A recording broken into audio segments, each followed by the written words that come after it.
I'm offering this video as a response to my friend Danny Diaz, who posted a video about opposing premarital sex. This video is not intended as to be a contradiction to what Danny has posted, but rather to complement what he has said from a different perspective. Danny is a single man, and I'm not. As a married man, I have a different perspective on this, and I'd like to offer simply a different way of looking at the same natural laws and the same natural truth. Sex is good. Sex is very good. Without sex, we don't have a human race. Sex is biologically an imperative. To continue the human species is a biological imperative. It's part of our genetic code. It's part of our makeup. Beyond just being a biological function, God chose to make sex pleasurable, make it so wonderful. It's a total self-giving to another human being in a way that no other relationship can ever really grasp. It's not simply procreative, it's also unitive. Make no mistake, sex by its very nature is procreative. I want to talk about the wonders of sex. Sex not only as a biological function or a biological imperative, but also as a sociological construct in a relationship. When we had the days of the 60s music, the 60s rock and roll, all the breakup songs, all the I love you songs that so many of us remember and played over and over in our youth, and still today, particularly in the breakup songs that followed, something that we know is sex is unitive. The relationship that two people have as friends is not the type of relationship that people have in a sexual relationship.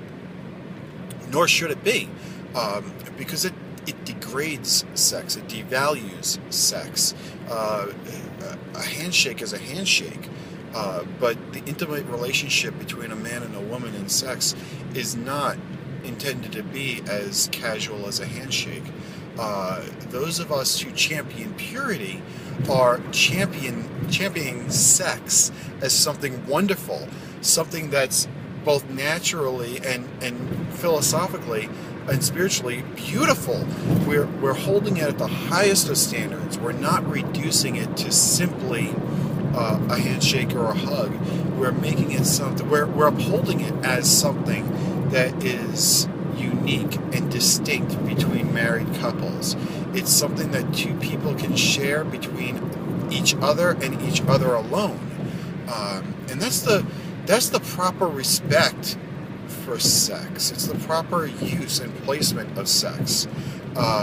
We find ourselves running into trouble when we devalue sex because of broken hearts, broken relationships, and we have this situation where relationships aren't truly valued because after you've had your heart broken enough times, without a change of life, without a healing experience, it's difficult to completely give yourself in another relationship.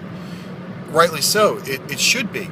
A sexual relationship should not be something that we enter into easily and break away from easily. And that's the importance that we place upon sex, those of us who appreciate purity and chastity. So I would challenge the dynamic, not necessarily to just look at extramarital relations, sexual relations, as a negative thing, but also to look at what sex is and to uphold it and give it the highest of dignity that it's worth. It's worth so much more than a handshake or a hug. We should start treating it as such. And if we were to do so, how much better would our lives be if we weren't singing songs about heartbreak, but about giving? Thank you. God bless. Bye-bye.